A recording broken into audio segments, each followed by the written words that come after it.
دەچینە لای تەوەری یەکەمی بەرنامەکەمان. بێگومان لای هەمووان ئاشکرایە کە ئێستا بارودۆخی سیاسی لە عێراقدا لە بارودۆخێکی زۆر هەستیار و چەغبەست و بارودۆخێکە کە تا ئێستا ڕوون نییە داهاتۆکەی بەرەو چۆ دەڕوا. ئێستا لەم چەند ڕۆژێ ڕابردووە چەند بڵێن چەند پێشنیارێک کراوە بۆ ئەوەی کە بارودۆخی سیاسی عێراق بەرەو چارەسەرکردن بڕوات و هەروەها ئەو پێشنیارانە لەلایەن کوتلە جیاوازەکانەوە کراوە. لەگەڵەوەشە ئەبینین لەم ماوەی دوو ڕۆژێ ڕابردووە موقتەدا سەدری ڕێبەری ڕەوتی سەدر کە دوو جار قسەی کردووە، جارێکیان لە ڕێگەی تویتەر و جارێکیشان لێدوانی ڕاستەوخۆی داوە، بەڵام لە هەردووکیانە جارێکیان بازدەوە دەکا کە یعنیوانی کە لەگەڵیان لە هاوپەیمانە سێ قۆڵەکەیە با بڕۆن بۆ پێکهێنانی حکوومەت ئەوە بێ بە ئۆپۆزیسیۆن، بەڵام دوێنێ ڕەتی دەکاتەوە کە ئەو هیچ هەماهەنگێک لەگەڵ چوارچێوەی هەماهەنگیدا بکە. بۆ قسەکردن لەسەر ئەم بابەتانە و کۆی ئەو بابەتانی کە باسمان کرد، ئێستا ڕاستەوخۆ بەڕێز مححمود خۆشناو کە بەڕێزیان پسپۆری بواری سیاسەتی عێراقین و شارەزان لە بواری عێراقیدا لەگەڵمانایە. کاک مححمود ئەم کاتت باش و سڵاوت لێبێ. بە ئەجارە یەکەم جار با بەو پرسیارە دەست پێ بکەینەوە چکە نوێترین پێش هاتە. دوو جار یعنیوەکو باسم کرد موقتەدا سەدر لێدوانی داوە، لێدوانێکیان بازدەوە دەکا کە ئەو بێتە ئۆپۆزیسیۆن و هەچ کەسێکی شێ بڕات بەرەو حکومەت با بڕوە، بەڵام لەگەڵەوە بازدەوە دەکات کە ئەو هیچ دانیشتێک و هاو ئاهەنگیەک لەگەڵ هەماهەنگی چوارچێوەی هاواهەنگی شیعەکان ناکات. ئەم لێدوانە نوێیانەی سەدر چ خوێندنەوەیکی بۆ دەکرێت؟ بەیانی ئێوە و بینەرانی باش، بەڕاستی پرۆسی سیاسی عێراق بەرەو ئاڵۆزگار زۆر هەموو لایەنە سیاسی عێراقیەکان بە تایبەتی ئەو دوولانەی کە لە هەر دوولایی هاوچێشتی عێراق و کاریگەری ڕاستەوخۆیان هەیە، چ لە پرۆسی یان لە شەقامی عێراقیش زۆریان هەیە. یعنی پێکهاتەی ئەو دوولایەنە کە لە ئەوکو باسم کرد لە هەردوو لایەنی هاوچێشتی سیاسیەکە کورد تێدا، سوننەی تێدا، شیعایی تێدا، بۆیە کاریگەریەکانیان لەسەر گرافیای عێراقی کاریگەریەشی بەهێز دەبێت. بۆیە هەر کات ئەو دوولایەنە نەگەم بە یەک یان خاڵی هاوبەش لە نێوانیان زیاتر نەبن، دڵنیان لەوەی کە ئەو بارودۆخی ئێستای عێراق کە بەرەو هەڵبژاردنی سەرۆککۆمار و دوزار ڕاستپاردنی کەسێک بۆ کە لەلایەن گەورەترین کوتلەی پەرلەمانی دیاری دەکرێت کە تا ئێستا ئەویش دیاری نەکراوە بە پێی مادەی 76 دەستور، خۆی لە خۆی ئەوە کێشەی ئاڵۆزی پرۆسی سیاسی عێراق یعنی ئەو خاڵەیە کە بۆ تەمای ئەوەی کە لایەنە سیاسی عێراقیەکان بە تایبەتی نێوماڵی شیعە لەسەری ناکۆک بن، دوزار لایەنە سوننی و کوردیەکانیش دابەش بوون بەسەر ئەو دوولایەنە. من پێم وایە وتارەکەی بەڕێز موقتەدا سەدر یان تویتەکەی هەردووچیان دەرهاوێشتەی ئەوەن کە هاوپەیمانی سیانی نەیتوانیوە لە ماوەی ڕابردوو بە پێی دەقە دەستوریەکان بتوانین دانیشتنی ئەنجومەنی نوێنەری عێراق ببەستی بۆ ئەوەی سەرۆککۆمار هەڵبژێری. ئەوان کاندیدی سەرۆککۆماریان هەیە، کاندیدی سەرۆک وەزیران و ستافی سەرۆک وەزیرانیشان هەیە، بۆچوونی خۆیان دەربارەی حکوومەتی ئایندەی عێراق جیاوازە، هەمان کات چوارچێوەی هەماهەنگی و ئەو لایەنانەی کە لەگەڵی چوارچێوەیە کۆبوونەتەوە، ئەوانیش پێیان وایە جوگرافیای سیاسی سیستەمی کۆمەڵایەتی عێراق، سیستەمی سیاسی عێراق بەرگەی ئەوە ناگرێت کە بەو ئاراستەی هاوپەیمانی سیاسی بۆ دەڕوا. بۆیە ئەگەر بە بیرمان نەچی هەر لە دوای بەڕێز موقتەدا سەدر چوارچێوەی هەماهەنگیش بەیاننامەیەکی دەکرد، باسی هەم لە یاسای خۆراکی نیشتیمانی ئەو یاسایی کە لە دەرگای فێدرالی ڕەت کرایەوە بەهۆی حکومەتی فێدرالی ئێستا حکومەتی کارڕبڕێکەرە و ناتوانێت هیچ یاسایەک بۆ جوێ، یعنی هاوچێشەکە بۆ ئاساییدا ڕۆیشتووە هەردوو لایەن پێیان وایە پرۆسەکە بە ئاراستەیەکدا دەڕوە لە بەرژەوەندی باڵای خەڵکی عێراقەوە دانیە. بەڵام بابەتە سەرچەکە یان خاڵە هاوبەشەکە کە لە نێوان عێراقیەکان و سیستەمی سیاسیدا هەیە ئەوەیە کە چۆن بتواندرێت حکوومەتێک دابمەزرێ ئەو حکوومەتە توانای ئەوەی داهەبی کە ئەو بڕەپارەیەی کە لە دەرئەنجامی زیادبوونی فرۆشتنی نرخی نەوت ینی زیادی کردووە لە خەزینەی عێراق بتواندرێت لە پێناو بەرژەوەندی عێراق خەرج بکرێت. کێشەکە لەو ئاستەدایە زیاتر ئەوەی کە بەڕێز موقتەدا سەدری نیگەران کرد بڕیارەکانی دادگای فێدرالیە، چونکە 24 ساعت کەمتر بەر لەوەی کورتە ڤیددیوەکەی بڵاو کاتەوە یا قسە بۆ خەڵک بکە باسی لەوە کرد کە 30 ڕۆژ چاوەڕێی ئەوە دەکە لە ئۆپۆزیۆن دەمێنێتەوە بەڵام ڕۆژەکە تەواو تەکسی ڕۆژەکە 24 ساعات تەواو نەبوو کورتە ڤیددیوەیەکی ئاگرین دەتوانم بڵێم لەو چوارچێوەدا قسەی لەسەرکردن پێم وایە ئەگەر بۆ ئارستێدا بڕۆین ئێستا بژاردەمان دێت. باش کاک مححمود ئەو قسانەی مقتەدا سەدر و هەروەها پامەکانی پێدوان نییە بێئومێدبوونە لەوەی کە بتوانێ لەگەڵ ئەو هاوپەیمانی خۆی کە پێچی هێناوە بە ناوی هاوپەیمانی ڕزگاری نیشتیمانی بگاتە دەرەنجامێک چکە بەوان دەڵێڵێ ئێوە بڕۆن بەرەو حکوومەت ینی بە ناڕاستەخۆ بە لایەنەکانی کە لەگەڵیان ئەڵێ ئێوە ئەتوان بەشداری حکوومەتکەن بەڵام من هەر ئۆپۆزیسیۆنم بەپی پەرلەمانتارێکی ناو هاوپەیمانی سیانی کە من پێم وایە نامێنە ناوینەم ڕزگاری نیشتیمانی لەبەرەوەی بەڕاستی هاوپەیمانێتەکە لەسەر بنەمای منهەجیەت و پرۆگرام نەبووە. یەک لە پەرلەمانتاران دەرەوەی کوردی باز لەوە دەکەن کە بۆ ئەوان هەم تویتەکەی سەدەر هەم وتارەکەی شتێکی تازە بوو ئەگەن لە وتارەکەی سەدەر نەبووە. ئەگەر باز لەوە بکەین کە ئەو هاوپەیمانەتی هەڵدەوەشێتەوە یان لایەنەکان دەکشێنەوە بە پێوەی کە سەدەر داوای لێکردن ئەگەر دەڕۆن ئێوە دەتوانن بەشداری حکوومەت بکەن لەگەڵ لایەنەکانی تر من پێم وایە ئەوە مناوەرەیەک دوو لایەنەکانی تریش دەستبەرداری سەید سەدەر نمونە هاوپەیمانی سیادە کە لە سونەکان پێگەی لە بەرامبەر هاوپەیمانی عەزم هەیە ئەوان ناتوانن ئێستا لەو قۆناغا دەستبەرداری هاوپەیمانی لەگەڵ سەدەر هاوپەیمانیەکە لەگەڵ سەدەر ببن لەبەرەوەی خودی بەڕێز محەممەد حەدوسی قسە لەسەر ئەوەیە کە متمانی لە بسەمێتەوە لە ئەنجومەنانی عێراق ئەگەر پشت بە سەید سەدەر نەبەستێت دڵنیام لەوەی متمانی دەستێنەوە لە هەمان کات پارتی دیموکراتی کوردستان تا ئێستا لەگەڵ یەکێتی نیشتیمانی کوردستان و لەگەڵانەکانی تر ڕێک نەکەوتووە کە شکلی حکوومەتی داهاتوو چۆن دەبێ کاندیدی ئەو بە سەرۆکاتی کۆمار دەمێنێ یان پاڵپشتی لە کاندیدی یەکێتی نیشتیمانی کوردستان دەکا بۆیە تا ئێستا ینی بۆ ڕۆن نەبووتەوە بۆیە دڵنیام لەوەی ئەویش دەستبەرداری مقتەدا سەدەر نابێ و دوێنێش لە بەرنامەی بەڕێز فازڵ میرانی باسی لەوە کرد لە بەرنامەی لە کەناڵی عەربی بۆیە من پێم وایە هەردوو لایەنەکەی ناو هاوپەیمانی سیانی لەگەڵ بەڕێز مقتەدا سەدەر دەبن ئەگەر چی مقتەدا سەدەر داوای ئەوەی کردووە کە ئەوان سەربەستن بەوەی کە بڕۆن بەلای لایەنەکانی تر بۆ پێکردنی حکوومەت خۆی لە خۆی ئەوە مناوەرەیەکە بۆ ئەوەی بزانی ئەو لایەنە لەگەڵی دەمێنێنەوە یان نا دڵنیاشە لەوەی کە لەگەڵی دەمێنێنەوە ئەوانیش هیچ بژاردەی سپریانێ لەو قۆناغا نازانم لە قۆناغی داهاتوو چۆن دەبێت بەڵام ئەوانیش هیچ بژاردەیەکیان لەو قۆناغا ئەوەی دەمێنێتەوە چوارچێوەی هەماهەنگی چوارچێوەی هەماهەنگی خاڵی بەهێزی چوارچێوەی هەماهەنگی و ئەو لایەنە سیاسیانەی کە یەکێتی نیشتیمانی کوردستانە و هاوپەیمانی عەزمە و بەشێکی سەربەخۆکانە و ئەو بزوتنەوە تازانەی کە لە ئەنجومەنی پێشوەختە بەشداریان کرد و ژمارەی پەرلەمانتاریان هەیە خاڵی بەهێزیان ئەوەیە کە ئەوان یەک لە سەسەی ئەنجومەنی عێراقیان مسلۆگەرە ئەو یەک لە سەسەیە بەپێی بڕیاری دادگا دانیشتەکانی هەڵبژاردننی سەرۆکی کۆمار پەک دەخا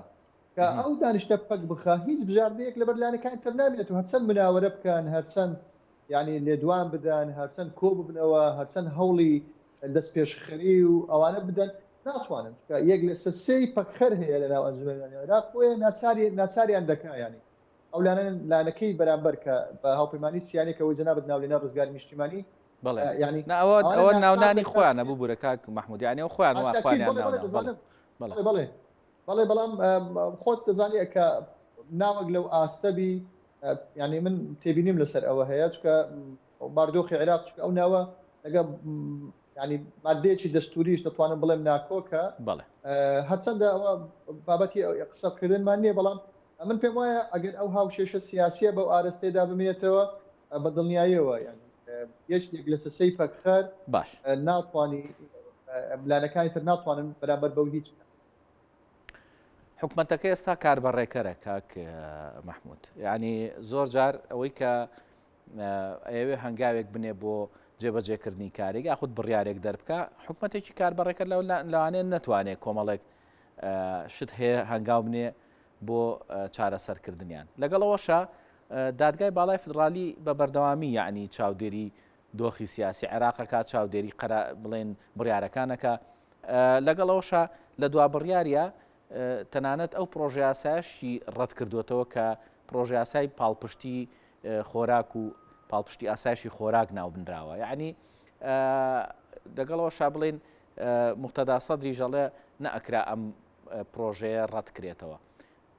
ڕۆڵی دادگای با بڵێن ڕۆڵی باز لەو بکەین ڕۆڵی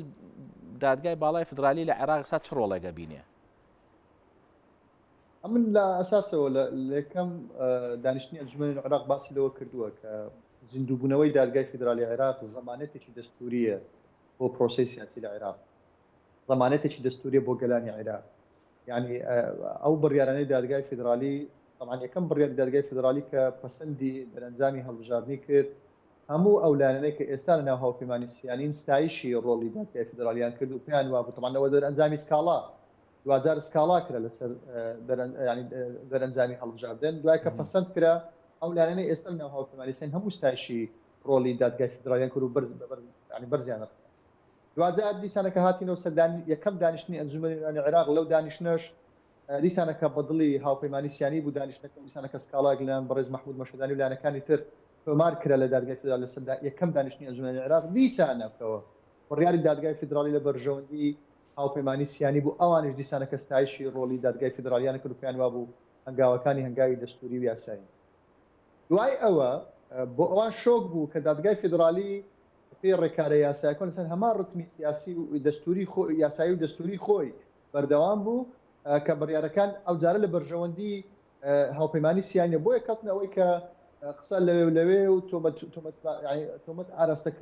ئاراستەکردنی تۆمەت بۆ دادگای فدرالی کە دەروەی یاسا و دەستور بڕیار دەدا. بەڕاستی ینی ئەو دووفاقیە لە مامەڵەکردن لەگەڵ دادگای فدرالی نادروستە و نادەستوریە بۆیە دوا بڕیاری دادگای فدرالی لەسەر حکومەتی عێراق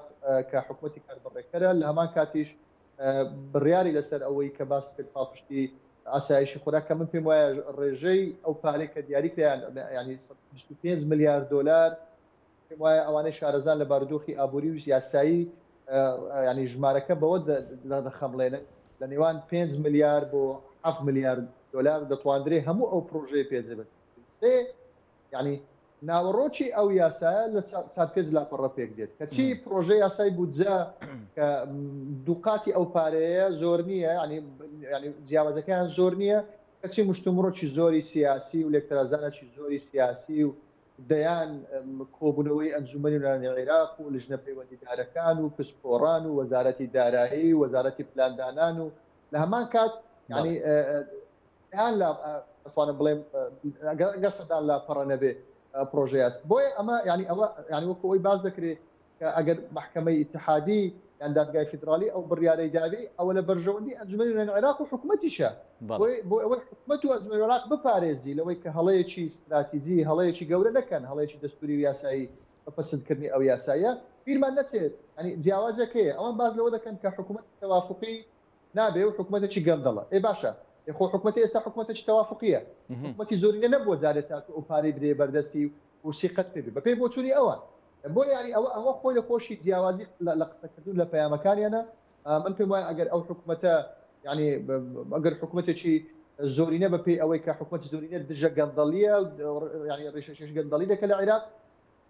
ئاسایە 5 میلیارد دلاری بە بۆچوونی ئەوان بەڵام من پێم وایە ئەو حکوومەتەی ئێستا نەگەر بەڕێکەرە بەڵام ئەو حکوومەتە دەتوانم بڵێم کێشە و گرفتی زۆرە فشارێکی زۆری لەسرە بەڵام ڕێکاری تر هەیە بۆ ئەوەی پاڵپشتی ئاسایشی خۆراک ینی ئەوە نییە ئەو مەترسێکە پاس دەکرێت کە لە کەرتی وزە داچکارە بابێت کەرتەکانی تربی لە مەوزوعی خۆراکی پاڵپشتی گەرمی جوتیاران و جوتیاران ڕاستی بەو شێوازە نییە کە وەزارەتی دارایی حکوومەتی عێراق دەتوانێت سوود لە پێشینە وەرگری ینی حکوومەت دەتوانێت پێشینە لە وەزارەتی دارایی وەرگری بۆ پارەی کە لە بەردەستی و بۆ پارە زیادەیە کە لە دەرئەنجامی زیادبوونی نرخینەوتەوە هەیە. باشە کاک مەحموود شتێکی تر هەیە باز لەوە دەکرێت کە خواستێک هەیە بە تایبەتی ینی ئەوەی کە خوێندنەوەی بۆ دەکرێت خواستێک هەیە لەلایەن بڵێن هاوپەیمانی ئەوەی پێی دەوترێ هاوپەیمانی سێقۆڵی کە خواستێک هەیە بۆی کە جارێکی تر مستەفا کازمی دەنگ بەو بدەنەوە و متمانە بۆ بەخشنەوە بۆی بێتە سەرۆک وەزیران بەڵام لە بەرامبەریشدا دەوڵەتی یاساڵە ئێمە بە هیچ شێوەیەک متمانەی پێ نابەخشین ینی ئاراستەیەکی وا تۆکو شارەزایەک لە بواری سیاسەتی عێراقی ئاراستەیەکی وا هەیە بۆی کە کازمی جارێکی تر بیانێ ببێتەوە بە سەرۆک وەزیران ئەمە یعنی ئەگەر ببێتەوە چارەسەری کێشەکانەکە بەڕێز نووری مالیکی لە تویتەکەی باز لەوە دەکات کە باز لەوە دەکات کە هەوڵێک هەیە بۆ ئەوەی لێپرسینەوە لە بەشێک لە وەزیرەکان بکرێ و 2000ش متمانە بۆ حکوومەتە بدرێتەوە لە ناو پەرلەمانە. ئەوەی دادگای فیدرالیش ئەوەی حەسم کرد کە ئەنجومەنی عێراق متمانەی بۆ حکوومەتە نەدایە، ئەو خولەی ئێستا متمانەی بۆ حکوومەتە نەدایە، ناتوانین هیچ لێپرسینەوە لەگەڵ هیچ وەزیرە بکە، یعنی ناتوانین هەمواری یعنی ئەوەی کە دەڵێن تعدیل وەزاری، یعنی ئەنجومەنی وەزیران هەموار بکرێتەوە، کۆمەڵێک وەزیر بگۆڕدرێن 2000 سەرۆک وەزیران لەناو لەگەڵ کابینەکە لەناو پەرلەمانی عێراق متمانەیەک بەخشرێتەوە دوای دیسانەکە بۆی ئەو متمانەیەوە، یعنی ئەو یەکە لە بژاردەکان کە هەوڵی بۆ دراوە. بەڵام من پێم وایە کلیلی چارەسەری ئەو بابەتە هەڵبژاردننی سەرۆک کۆمارە، یعنی سەرۆک کۆمار ئێستا ئەگەر باسی کاندیدی یەکێتیمانی کوردستان بکەین دکتۆر بەرهەم، یعنی لایەنە سیاسی هەردوو لایەنە سیاسیەکە لەو دیوی هاوچێشەکە گاچێ هات چوارچێوەی هەمامی چیسە ڕۆتی سەدەربی هۆکن لەسەر ئەوەی کە دەنگ بە بەرهەم ساڵح بدەن ئەگەر پارتی دیموکراتی کوردستان کاندیدەکەی خۆی بشێنێتەوە. بەڵام ئەگەر یەکێتیمانی کوردستان کاندیدەکەی خۆی بشێنێتەوە کاندیدەکەی پارتی ببینێتەوە، ئەوان لایەنێک لە لایەنەکان دەنجی پێ نادێ، مەسەڵەن لەگەڵی کۆگ نییە، کەواتە چوارچێوەی هەمامی دەنجی پێ نادێ. کەواتە کلیلی چارەسەرەکەش بەش یعنی یەک لە بژاردەکان ئەوەیە کە ئێمە سەرۆک کۆمار هەڵبژێن و کاندیدی یەکێتی بگرین بە سەرۆک کۆماری عێراق بۆ ئەوەی تا بتوانی لەگەڵ هەردوو لایەن چکە ئەوەی من ئاگام لێبی بەڕێز بەرهەم ساڵح ینی لینکی لەگەر هەردوو لا لینک نا ئەتوانم بڵێم پەیوەندی لەگەر هەردوو لا باشە لەگەڵ یەکسەی پەخەر و لەگەڵ هاوپەیمانی سێقۆڵی جگە لە پارتی دیموکراتی کوردستان ئەوەش خۆی لە خۆی بەشێکە لە چارەسەرکردنی بابەتەکە پێم وایە لە ئایندە ئەوە گەڵاڵە دەبێت و دەبێتە ئەمری واقع. بەڕێز مستەفا کاظمی یعنی ئەگەر لایەنە سیاسی شیعەکان بەتایبەتی تەیار و ینی ڕەوتی سەدر و چوارچێوەی هەمانجی ڕێک کەوتن لەسەر ئەوەی کە کاندیدی شیعەکان بۆ سەرۆک وەزیران بەڕێز مستەفا کاظمی بی بەتاکید تێدەپەڕێ. بەڵام ئەگەر ناکۆک بن لەسەر کاندیدی سەرۆک وەزیران وەکەوەی لە 2019 ڕوویدا، من پێم وانە بگەن بەڕێککەوتن و حکوومەتش تازە بۆ عێراق دروست بێت. ئەو حکوومەتی ئێستا بێتەوە ناو پەرلەمان متمانەی پێ بدرێت سیناریۆیە، بەڵام من باستە لێبی. باش ئەگەر ئەم دۆخە بەم شێوەی ئێستا بەردەوامی هەبێ، ئێمە لە بەردەم چ ئەگەرێکین بۆ داهاتوی عێراق، ینی مەبەستمەوەیە کە هەندێک باز لەوە دەکەن کە ئەگەری ئەوە هەیە پەرلەمان هەڵوەشێتەوە یا خۆی هەڵوەشێنێتەوە، هەندێک باز لەوە دەکەن ئەگەری ئەوە لە بەرچاوە کە جارێکی تر هەڵبژاردنێکی پێشوەختە بکرێتەوە، ینی خۆ ناشکرێت بە بەردەوامی ئەمە ئەم شتە هەر درێژە بکێشێت و چاوەڕێ بکرێت، ینی ئەم ئەگەرانە ئەگەرێکی ئەوەن کە بەدی بێ لە داهاتووە. بژاردە زۆرن ئەوانە باسکردن بژاردن، بەڵام ئەولەویەتی هەیە ئەو بژاردانە. بنمونە ئەگەر باسی هەڵوەشانەوەی ئەنجومەنی عێراقمە پێی مادەی 64 دەستوری عێراق ئەوە ئاساییە پەرلەمان دەتوانی خۆی هەڵوەشێنێتەوە، بەڵام کێشەمان دروست دەبێت چونکە لەگەڵ هەڵوەشانەوەی پەرلەمان سەرۆک کۆمار کاتێک ینی مەرسومێک دەردەکە بۆ دیاریکردنی هەڵبژاردن، ئەو هەڵبژاردنەش ینی بەڕاستی بەپێی یاسای هەڵبژاردن ئەتو یاسات نییە هەڵبژاردننی پێ بکەیت، بۆیە بەر لە هەڵوەشاردننی ئەنجومەنی پێویستە یاسای هەڵبژاردن هەبێ، پێویستە لەگەڵ کۆمیسیۆن و کۆمەڵک بڕیار و ڕاستپاردەی دەرگای فێدرالی هەیە لەسەر شێوەی ینی ژماردننی دەنگەکانی هەڵبژاردن پێ دەزانی خۆت ژمارکردن بە شێوەی ئەلکترۆنی بوو، بەڵام دادگای فێدرالی ئەنجومەنی عێراق و کۆمیسیۆنی مولزەم کردیە بەوەی کە ئەمجارە دەبی بەدەست بژمێردرێ، کەواتە ژماردن ئەلکترۆنی نەما. ئەوانە خۆی ڕێکارن و پێویستە بخرێنە ناو یاسای کۆمیسیۆن و یاسای هەڵبژاردن. کەواتە بەر لە هەڵوەشاندنەوەی ئەنجومەنی عێراق پێویستە کۆمەڵێک یان هەموارکردنی یاساکە یان یاسای تازە و بەبەرچاوگرتنی بڕیارەکانی دادگای فێدرالی، ئەوانە دەبی بچن ئەوانش کە ئەستەمە لەو جەوەی ئێستای سیاسی عێراق ئەوانە بکرێت. بۆیە ئەوەیەک لە بژاردەکانە من بەڵام پێم وایە ئەوە بژاردەی بەر لە کۆتاییە، بژاردەیەکی کۆتاییش هەیە، بەڵام ئەوە بژاردەی لە بەر لە کۆتاییە. بەر لەوە بژاردەی تر هەیە کە ئێستا وەکو باسم کرد ئەو ئالۆزەی کە گەیشتووە بەو ئاستا لەوەیە، ینی ببێت بە دەرچەیەک، لەوەیە ببێت بە دەرچەیەک لایەنە سیاسیەکان کۆ ببنەوە بگەن بە ینی ئەگەر بزانن بەو شێوازە دەمێنێتەوە بە تاکید ئێستا گەشتە لووتکە، ینی ئالۆزەکە گەشتە لووتکە. بۆیە ینی پێم وایە ینی ئەوە خۆی لە خۆی ینی سەرەتایەکە بۆ دروستبوونی گفتوگۆی زیاتر، چونکە ئەگەر بەو ئاراستەیەدا ببینێ بەتاکید هیچ شتێک ناڕۆ. وەکو باسم کرد یەک لە سەسەی پەکخە، ینی هەموو پرۆسە سیاسی عێراقیەکەی کە پەیوەندی بە گفتوگۆدا هەیە دەهێنێتەوە لای خۆی، دەبێت بۆ لای ئەوەی پێدەن تڵضامن یعنی کە اجتماعی کوردستانە چوارچێوەی هەمانجیە هاوپەیمانی عەزمە لەگەڵ بەشێک لە بزوتنەوە سیاسەکانی تر لەگەڵ سەربەخۆکە ئەوە لێرە کڕۆکی بابەت ئەلێرە دەتوانرێ مانۆری سیاسی دەتوانرێت گفتوگۆکان لەو چوارچێوەدا هەبن ئەو بابەتەی ئاسایی سروشتیشە ئەوە دەستوری یان دەستوری نییە یەک لە سەسەی دەستوریە بەهۆی ئەوەی کە دادگای فدرالی بڕیاری لەسەرداوە تەفسیری مادەیەکی دەستوریە بۆ هەڵبژاردننی سەر و کۆمار ئەوانیش ینی دەتوانم بڵێم کۆبوونەوەیکی دەستوریان ئەنجام داوە بۆیە باشترین بژاردە و باشترین ینی خاڵ ئێستا ئەم ئەگەر بەچاومان بی ئەوەیە کە پێویستە هاوپەیمانی سێقۆڵی بێن بەرەو کۆبوونەوە لەگەڵ چوارچێوەی هەمانجی تا بگەن بەو ڕێزبوونە سیاسی کە دەتوانێ بەلانی کەم دوو لە سەسەی ئەنجومەنی عێراق دابین بکات بۆ ئەوەی پرۆسەی هەڵبژاردننی سەر و کۆمار بەڕێوە بچی و دوازاریش سەرۆک وەزیران و حکوومەتەکە بێتە ناو ئەنجومەنی عێراق و دەجێسە بدرێت. بەڵێ زۆر سپاس بۆ بەڕێز محمود خۆشناو کە بەڕێزیان پسپۆرن لە بواری سیاسەتی عێراقیە زۆر سپاس بۆی کە ئەمڕۆ لەگەڵمانە لەم گفتوگۆیە بەشدار بوویت.